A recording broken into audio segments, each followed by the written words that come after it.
A jack of all trades is a master of none. But is it oftentimes better than a master of one? In this episode, we'll be exploring a common dilemma many ambitious men are facing. Whether having your fingers in multiple pies is actually holding you back, or whether there's real value in pursuing different passions at the same time. I'll be sharing my own experience of balancing podcasting, pro wrestling, Brazilian Jiu Jitsu and more, building different parts of my identity, and why I've started to see the freedom and the challenges that come with having multiple different paths open to you.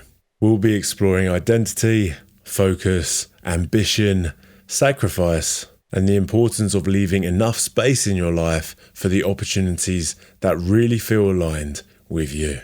And ultimately, how do you know whether it's time to choose one path and go all in or continue exploring?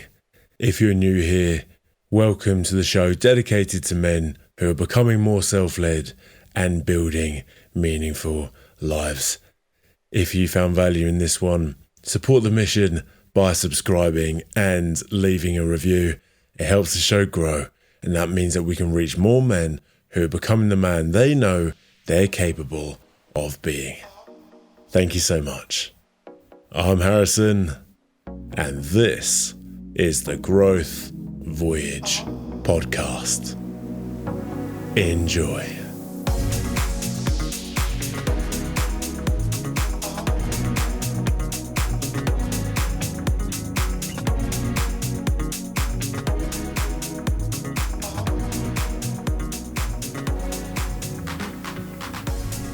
Let's start off with a personal story. I faced this exact dilemma. Truth be told, I still face it sometimes today. But I'm going to take you back to when it seemed most prominent in my life. Let's set the scene. I've just come out of a recruitment job and there was space in my life to, pursue something different. I was wondering whether I should go back into recruitment and simply find another company, perhaps move abroad, find work there. But there was also a part of me that enjoyed being an athlete. In the 3 months after leaving my job, that's essentially what I was doing. I was just training all the time. I was doing pro wrestling. I was doing Brazilian Jiu Jitsu, and I was going to the gym, and I was really enjoying it. I was getting my 8 hours of sleep. It was a great time for me. But there was also a part of me that wanted to go traveling, to explore the world a bit more. And I already had the privilege of doing that quite a few times in my life. But I just felt this pull towards, traveling. I didn't know where, but that was what was calling me. And it just so happened that things got serious with my girlfriend at the time. And it became quite evident that, it was time for us to go together and, give it all a try. And at that point, I said to her, when I realized that, we ought to be together at this time in our lives, I said, what are you doing with your life?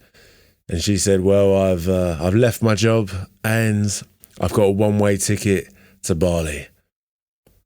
She asked me, what are you doing?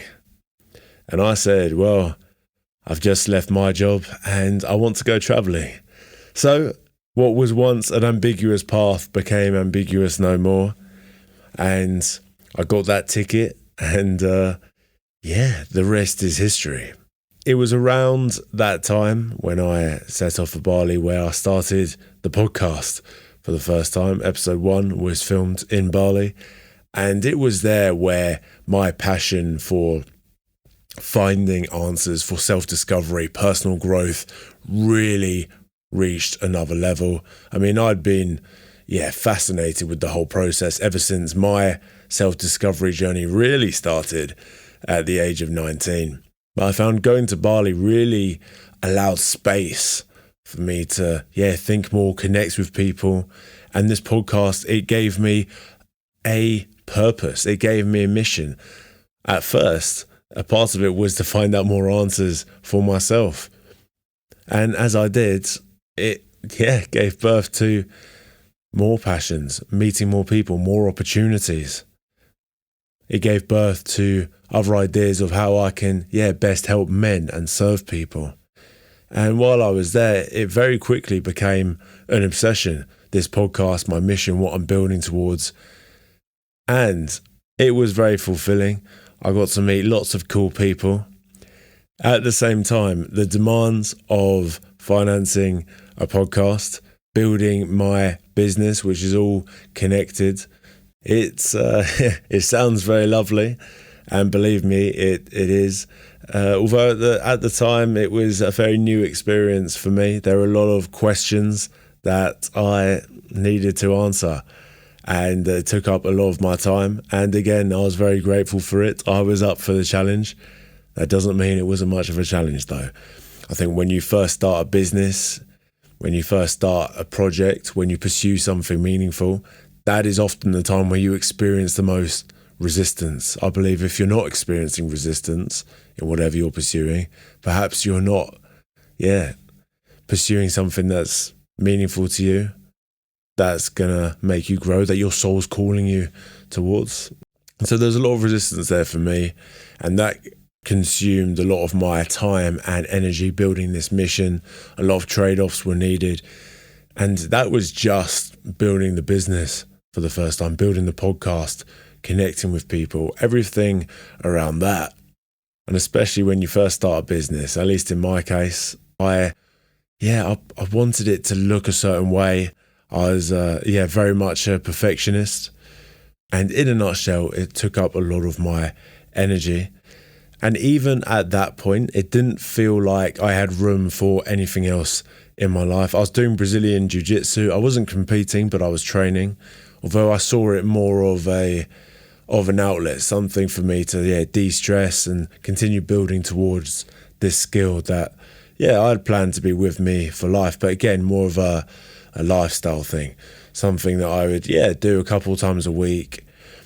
And pro wrestling wasn't in the picture at that point. And as I continued to build for the next year and a half, I began to feel that something was not quite right.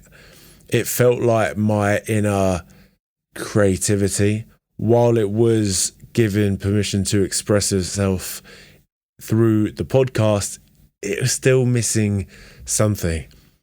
And whenever I'd go on to social media and look at the guys who I trained with doing their thing on social media, I was so pleased for them. I thought it was amazing what they were doing. At the same time, there was this part of me that there was this feeling, let's say, there was this feeling of like, I should be there. I'm really missing that. And not having that while I was building up my podcast, I felt it. I felt the impact of that. I felt that feeling. And that feeling that I felt, it was telling me that I needed to be there. I needed to be doing that. And the predicament I had in my mind was, I'm already experiencing a lot of resistance building this podcast and the coaching and the brand and everything that goes with that. So naturally, I'm going to have to go all in on it. Pro wrestling, it's going to have to wait. It's going to have to wait. It was a shame. But I had heard this exact terminology or this exact phrase, so to speak. It was, you've got to go all in on something. You've got to go all in to make it work. There's going to be trade-offs that come with that. That was very much in my belief system at the time. And it was a challenge. I kept on bringing up the question to people I trusted. And I think quite a few of them actually did say, there is an element of truth to that, right? If you're giving all your energy to one thing, then you're more likely to make a success out of it, whatever success might mean to you. So I had this predicament, and I decided, you know what, I'm going to have to take a break from pro wrestling. Maybe I can pick it up. I mean, pro wrestlers, they don't peak until they're in their late 30s, some would say, and you can get your breakthrough quite late. So I thought, okay, maybe I just dedicate a season of my life to pro wrestling or to the podcast, and then I can do a season for pro wrestling once everything's settled. Although there was a part of me thinking, well, that mentality is the same mentality people use to stay in a job they don't like for a significant period of time, or to not take action on something that really feels aligned, that gives them that passion, that energy, that drive. And so I continue to stay conflicted, and I talked to a good mentor of mine, someone who I consider a mentor, James, and I told him this and this predicament that I was in. And he said, well, who's to say you have to give up pro wrestling entirely? Why not just go to one session and see how you feel? And I thought, yeah, I could do that.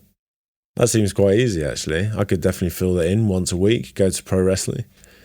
It seems so simple, but in my mind it wasn't, because I drilled this in. I was so stuck to this overarching belief you have to go all in on one thing. What James demonstrated really well was that you don't need to have necessarily a plan for it. You can just turn up and just see where it goes. And then one thing will lead to the next. And that's happened in my life so many times, where I've just taken one step towards something, and then it's led to something else, or it's led to another idea, and it kind of catches on like a bit like a snowball.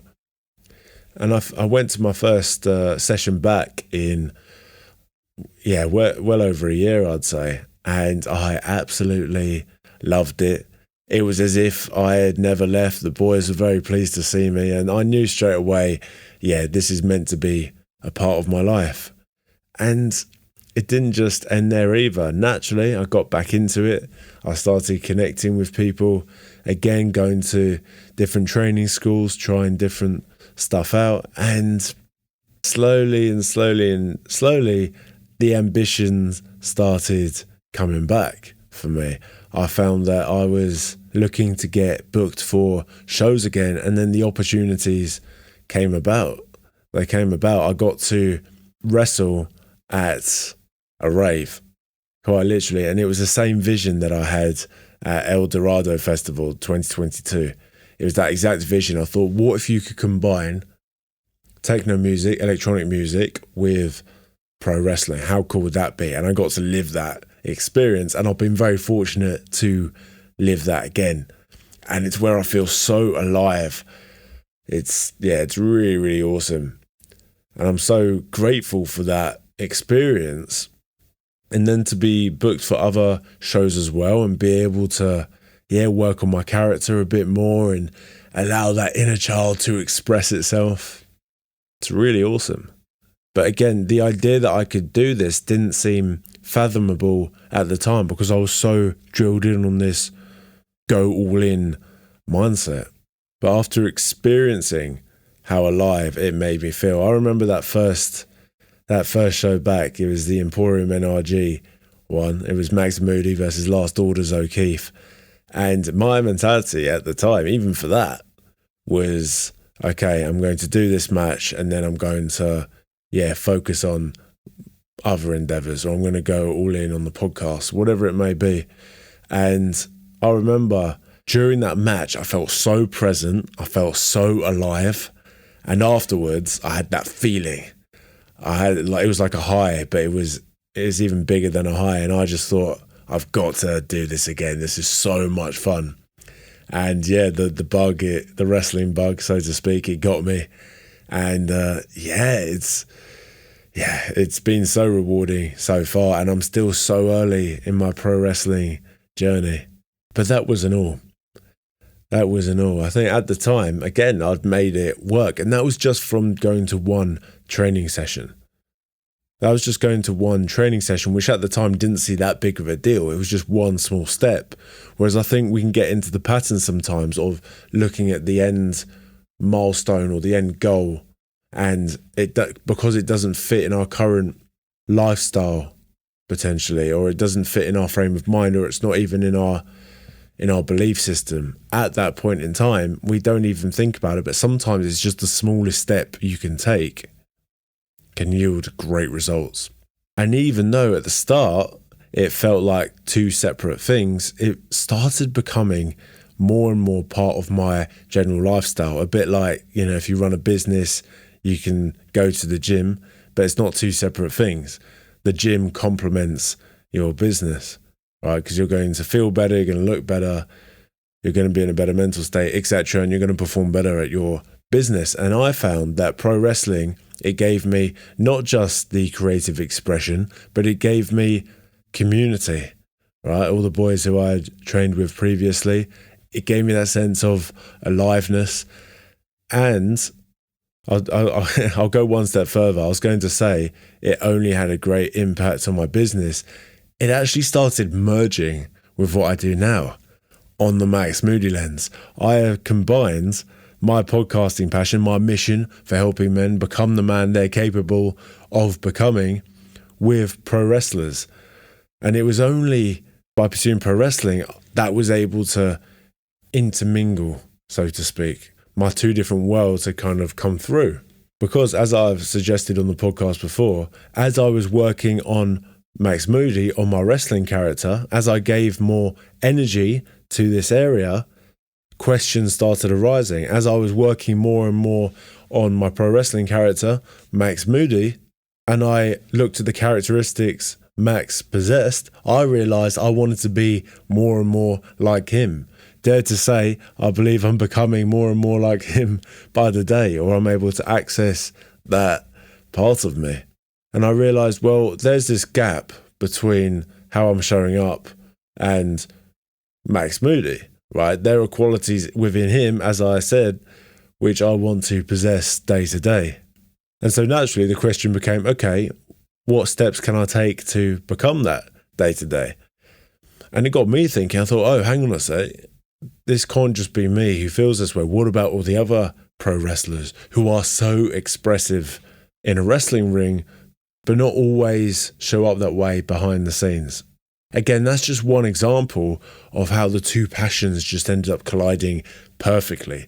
It's exactly linked with men's growth. And yet, beforehand, I had this one-dimensional view of it has to be this way or that way. But there turned out to be another way. And Craig Ryan, who I had on the podcast, he sat in this very seat I'm sitting on now. He was a big part of the motivation for creating this episode, because he was asked about one belief which he didn't agree with anymore or didn't resonate with anymore, that he had to shake off. And it was, a jack of all trades is a master of none. And it stuck with him because, similar to myself, he felt like he had to pick between DJing and pro wrestling. I've got to go all in on DJing. I've got to make this work. Whereas he quite literally, at the Emporium events, the ones that I've just spoken about where I've wrestled at, he is DJing at those events, and then he's pro wrestling. He is wrestling at those events as well. He has quite literally combined them to create something fantastic. And this can apply to many aspects of your life and your work. I remember one of our earliest episodes with Ash Grossman. He talked about combining different skill sets to form a niche and becoming a greater leader in that niche, right? So I believe the example he gave was physiotherapist. If you decide that you want to be a physiotherapist, then you're going to be competing with all the other physiotherapists in your area. And that's a lot of competition. And to become the very, very best in that one thing, it's, wow, that's a lot. Like, you've got to have a serious reputation there. However, if you were a tennis player or a professional tennis player, you've got experience playing tennis, whatever it may be, maybe you can become a physiotherapist for tennis players. You're combining those two things. And now all the tennis players who have a particular injury, their field for who they're going to look for is going to decrease. And then you can decrease it further. Maybe you're a physiotherapist for tennis players with a strained neck or whatever it may be. And now, guess what? When there's a tennis player with a strained neck who's looking for a physio, and you've experienced firsthand all these things, well, yeah, it's almost becoming inevitable. right? And so all of this stuff plays a part in how you market yourself, your brand, and it could even make you more valuable. And I really do believe, again, I really want to reiterate this, you don't have to be the best at something to make it part of your identity. I've got pro wrestler in my LinkedIn bio, right? There are so many more experienced pro wrestlers than myself. I'm still relatively pretty new in the process, maybe 4 or 5 years on and off. Same for Brazilian Jiu Jitsu. It's a big aspect of my personality. The amount of guys you see on Instagram, they'll have their name and then BJJ at the end of their name, and they're a blue belt or even a white belt, purple belt. It doesn't matter, but they've made it part of their identity, right? I mean, I think that was a big limiting belief of mine. I thought, in fact, that's probably what stopped me doing pro wrestling, because I thought I had to be the best at it to be a pro wrestler. And Simon Squibb talks about this a lot if you watch his videos. For those who don't know him, I recommend checking him out, especially if you're an entrepreneur, if you've got a dream. He goes around the street asking people what their dreams are, right? And he looks to kind of awaken that part of their brain. And he always tells people, right, what do you want to do? Or what's your dream? And they said, oh, I want to be a dancer. I want to be a DJ. I want to be a singer. I want to be a singer. I want to be whatever. And he said, right, take out the want to be. You are a singer. You are a dancer. And as soon as they've decided, yeah, I'm a dancer, you can tell like their energy shifts in a way. And there's something really powerful about that. As soon as I decided I was going to be a pro wrestler, what did that mean? Well, it meant that I turned up to training. In fact, I ended up turning up to training more than once a week. I started going to pro wrestling events on the weekends simply because I made that identity shift in my mind. When you change your identity, your beliefs start to change. And when you change your beliefs, you change your thoughts. And your thoughts end up dictating your actions. This is why this whole concept about identity is so powerful. You can have multiple different passions and still make them part of your identity. You can still be those things. You can be whoever you want to be. Again, it is very powerful what we call ourselves. Tate Mayfair's, I had him on the podcast, and his catchphrase is Tateness is greatness. Tateness is greatness. And he mentioned how, when you repeat something over and over and over again, eventually it's going to become your reality. And that's pretty much what happened with him. He's competed, or he's wrestled all over the place. And that was his whole philosophy behind it. If people hear it enough times, eventually they'll start to believe it. The same thing goes for you and whatever you tell yourself. Even myself, I've noticed recently with Max Moody, he used to be called The Obsession Max Moody when I used Obsession as my theme song. And while it served its place back then, when I first started, it didn't really suit my character at this current point in time. And so I thought, okay, what really resonates with me? And I remember actually sitting with my girlfriend at the time, and I thought, yeah, the magnetic Max Moody.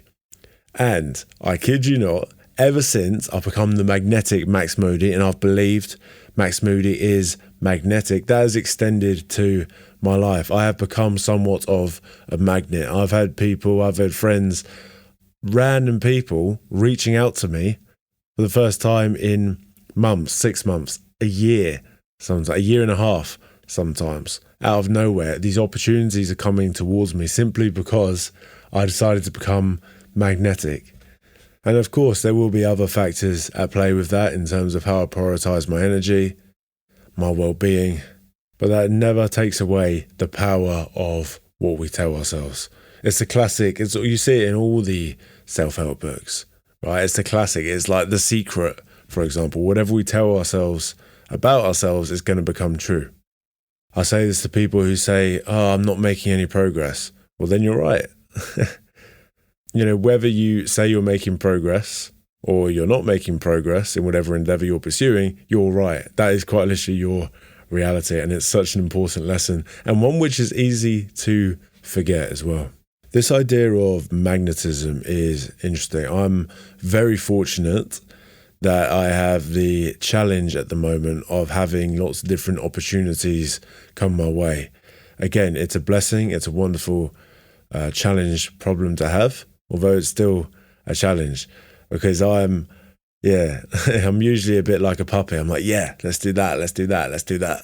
And I have found that doing multiple different pursuits, Brazilian Jiu Jitsu, pro wrestling, the podcast, I have capacity only for so many things. And so if I'm already at 90% capacity doing all these different things, it means that whenever something else comes onto my plate, I am tested. And again, I will reiterate this. I've chosen this path or these paths and I embrace them. I think it's a wonderful challenge and I'm all for it. If I wanted to get rid of my challenges, then I'd just get rid of my ambition. Simple as that. At the same time, I have had periods even recently where I'll be sparring and I'll go harder than I had planned. And yeah, it would feel amazing at the time, but it would completely burn me out for not only that day, but the day after and the day after that. Because when I'm working on my business, the podcast, and I'm training like an athlete, I know where my limits are. And sometimes I can get very close to those. That example took me over my limit, but the same thing applies to different opportunities as well. There might be a lot of work to be done for my business, and if I'm spending a whole day at the wrestling, it means that gets into the backlog for the next day and then the day after that, and then this stuff kind of builds up over a period of time. Now, you could argue that exhaustion and overwhelm will happen in whatever endeavor you pursue. It's not just limited to pursuing multiple different passions. Even if you choose one path, if you decide that you want to be a musician or a doctor or whatever you may be, you're still going to be burnt out. You're still going to have heavy workloads. That may be true, although what the difference is that when, at least in my experience, when I'm pursuing multiple different passions, I find that the tension doesn't lie with the actual doing of things, but more so my attention and my energy in terms of I'm being dragged in different directions. It can be quite exhausting sometimes, just choosing what to prioritize and what to leave on the shelf, and then having another conversation with myself. Okay, do I have capacity for this? And then having another, kind of think about my life, how I'm structuring it. And that process can happen quite a few times for me. It's the decision making. I find that there's so many different pieces to think about. And it reminds me, the School of Hard Knocks, if you're aware, where James goes up to millionaires and billionaires on the street and interviews them, very popular on Instagram. I remember one interview, the best piece of advice someone had been given is learning to say no to all the opportunities that came his way, or it was just learning to say no. And while I understood the concept, I didn't really feel it and understand it now. And again, it's a blessing, and somewhat of a, I don't even want to say a curse, but I think you get the idea. And I do think being on one path, you are going to have that tunnel vision, and I believe you will have greater clarity on what's important in your life. I'd imagine you can be a lot more cutthroat with opportunities, whereas I'm finding now, as my passions are merging, the lines are becoming a lot more blurred. But again, I'm up for the challenge. Perhaps this isn't even about pursuing one path or multiple at the same time. It could just be a systems problem that we've got to solve. The way in which we manage our time, manage our energy, structure our day. Perhaps this is a skill that applies to whatever number of pursuits you pursue. And I think there's a real beauty in this idea of, simplifying your life. I always think when I'm overwhelmed, the best thing I can do is just simplify my life and just cut projects out straight away. And I notice sometimes, especially with the very successful people I know and I've met through the podcast, they actually have a lot of flexibility in their schedule. I remember booking a podcast recently, and the chap who I was booking in, I offered so many different days, and he was just saying, yeah, we could do that. And I'd say, what about that? Yeah, we could do that. We could do that. Yeah, that's cool. We've got time then. And it just, the impression I got, again, I only see what I'm being shown. But from that snippet, I'm thinking, wow, like there's a very calm presence. There's a very calm energy there. And I wonder if that man has intentionally left his week quite open, maybe operating not at 100% or 90% capacity, but at, maybe 50%, whatever that looks like. And then that leaves room for, deeper conversations, more presence, not just in interactions, but throughout the day. And I think there's a real beauty in that we can learn. But again, is that easier pursuing one thing at a time? It probably is. Then again, if you are a young man, you are ambitious, you're in your 20s and 30s, and this could apply to any age, but particularly when you've got less responsibilities in your life, for example, you haven't got a kid, then maybe this is the time to embrace the chaos. Because when you have a family and you have, I don't know, whether it's a mortgage to pay or whatever that might look like, where you perhaps can't take as many risks, you couldn't afford to get burnt out as often, maybe now is the best time to embrace the chaos and just push your limits in terms of what you can do. I've talked about pushing my limits before and how, what a pleasure that is. Why wouldn't I want to push my limits and see what my body, what my mind is capable of? And so I think the real battle is learning to balance that with, again, the benefits of slowing down, the real benefits of slowing down, being present, letting the mind wander, letting that voice come through, that wise voice, which isn't possible when you're busier and when you're pursuing multiple different passions at the same time without a system to contain it. And so even though I'm pursuing multiple passions now, I'm trying to, I don't even like to use the term optimize, but I'm trying to make sure I get my human connection in amongst it. It's super important. And I think sometimes we can get lost in the grind. Whereas Daniel Strauss has talked about recently on the podcast how important these connections really are. How human connection, making that a priority, trumps everything else. And when we are so mission driven, when we are juggling multiple things at once, that can be tough. It can be difficult, or at least it was difficult for my mind to prioritize that. It's only recently where I've started actually incorporating connections and people inside the mission itself, which again isn't always easy when you're balancing multiple things at once. There will be seasons in your life, in our life, like I said, where the grind is necessary. We're just gonna have to grind it out for a season or two. And there is immense growth that can come from that chaos, so to speak. I guess the question then becomes, okay, when do you leave that season? Or are you going to carry that well into your later adult years? And what is the impact of that going to be on the people around you? I believe that awareness of the side effects or the trade-offs of everything we're going to do is really important, and it's fundamental to this episode, really. And stemming on from that, a good question that's come up very recently in the podcast is, do you know what it takes to get to the very top, to achieve your dreams, to achieve your lofty ambitions? And again, this is what was a big factor in my predicament originally with the pro wrestling, because I had in my mind, I want to be the best at pro wrestling, but I knew deep down that if I wanted to be the best at pro wrestling, I can't be doing other pursuits. It's just not possible. When I had Tommy Tanner on the podcast, he spoke about this. There are so many different components to going into the best at one thing. There's not just the wrestling training, there's the gym, there's the promo practice, there's your gear, there's your character work, there's connecting with people. Earlier on in your journey, there's going to be helping out at shows, whatever it may be. Social media is a big one. All these factors go in to becoming the best. There are a lot of sacrifices to be made, a lot of trade-offs to be made. Again, Daniel Strauss, episode 100, talks about this a lot. We discussed how all these athletes at the very top of their game in martial arts, they've all sacrificed similar things.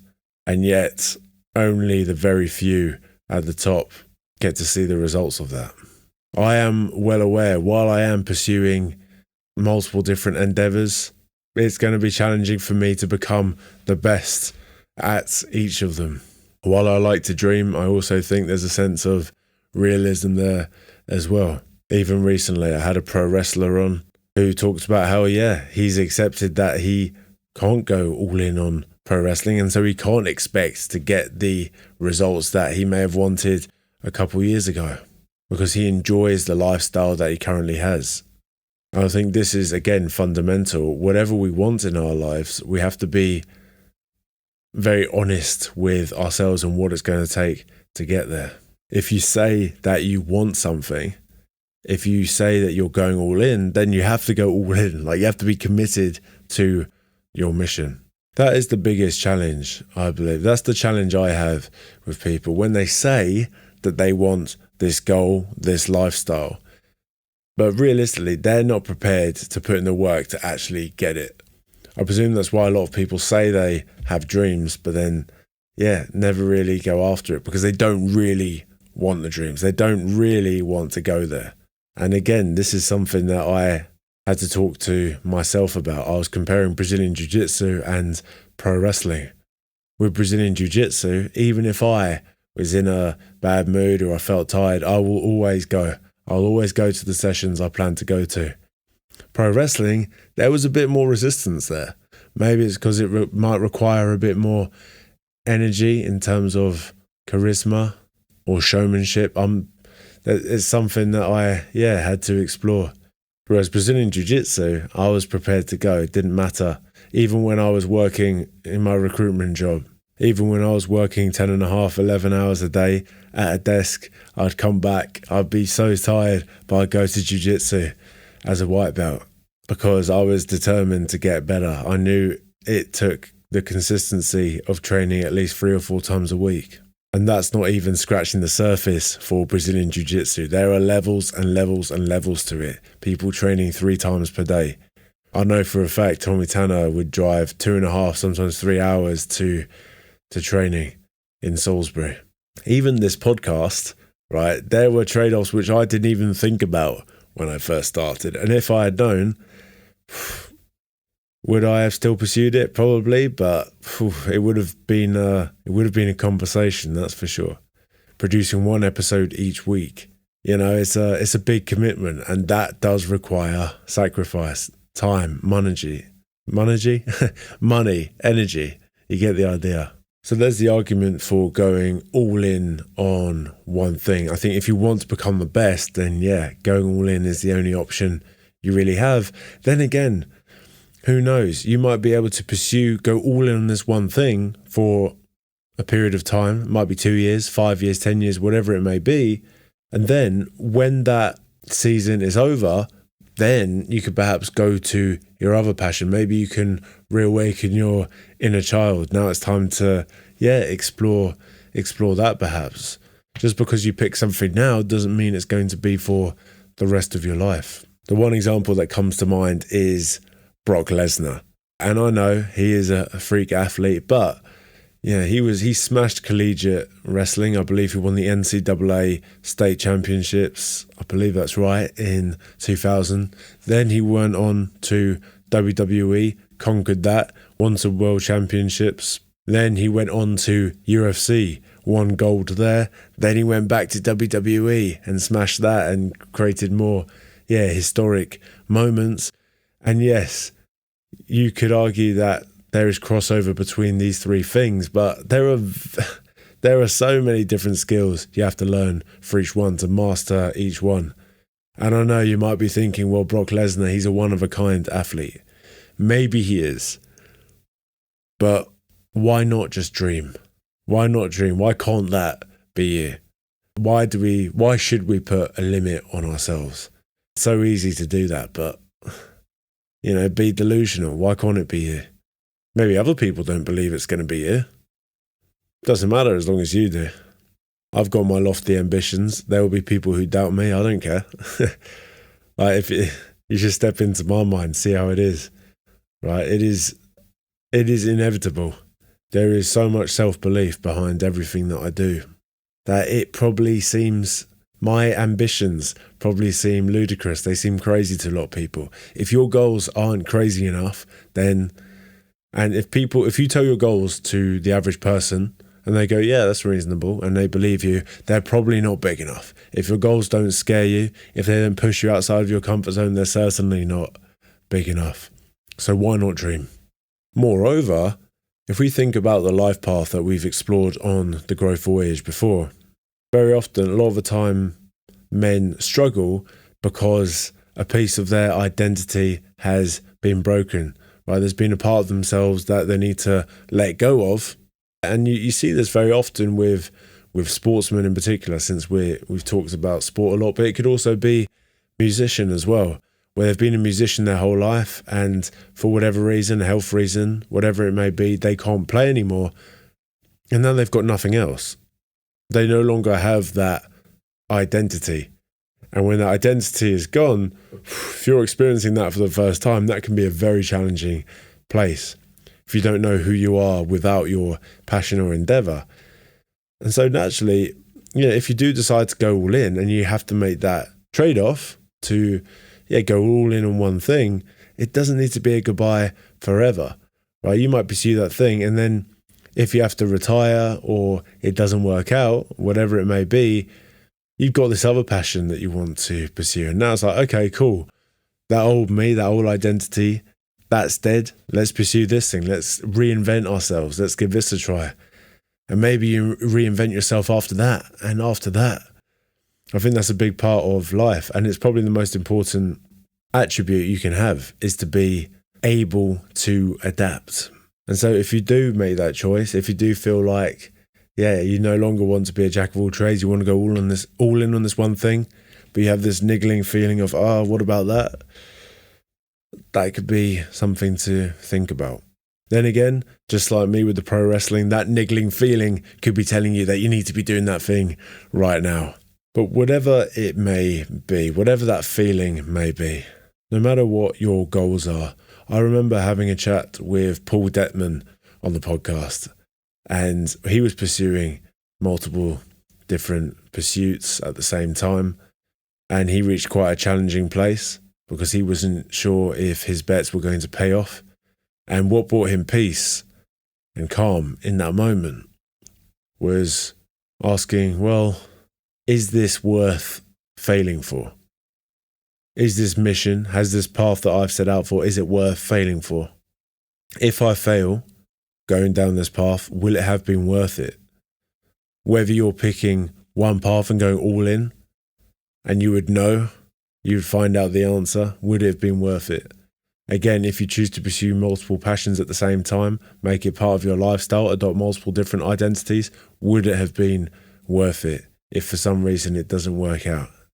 This is something that you can sit with. Again, I remember having a conversation with a professional football player, or he was breaking out, just looking for his break. He'd been in a couple of the lower divisions of English football, I believe, and Dutch football. And I remember talking with him, and it's very interesting. I was admiring how he'd gone all in on football to make it work. I admired that, I really did, because I thought, wow, you're going to, giving it everything you've got, and then you're going to have your answer. Weirdly, he looked at my life and he said, oh, well, I think I kind of envy you because you're able to pursue multiple different things at the same time. So maybe it's that classic analogy. If you're in the desert, you're not going to know what it's like to feel too cold. You're going to want as much cold as possible. If you're, dehydrated, you're going to want what you don't have. If you're in the North Pole and you're freezing, you're not going to know what it's like to be too hot. You're going to want more warmth in your life. Sometimes it's going to seem better doing the opposite thing. I think this is how our brain is wired sometimes. We want something that we cannot have. And so with that analogy, I think whatever path we choose, there's always going to be that voice of, oh, what if we did this? What if we did that? So whatever path we choose, ultimately, we need to make peace with our decision and be decisive in the first place. Take into account the trade-offs, the sacrifices you may have to make. If you want to become the best, if you want to pursue one thing, ask yourself why. Understand exactly what that requires from you. And if you choose to be a jack of all trades, all the power to you. Maybe you'll end up combining them down the line. You don't have to be the best at each and everything right now. But who knows what you can make of it. Whether you go all in on one path or whether you decide to pursue multiple endeavors at the same time, there is no right path. We make things more complicated for ourselves by believing that we have to pick the right path. There is no right path. There's only the path that you create. We'd love to hear your thoughts on this one. Do let me know what you took away from this one. And if you know somebody who could benefit from this conversation, share it with them and take it easy. I'll see you in the next one.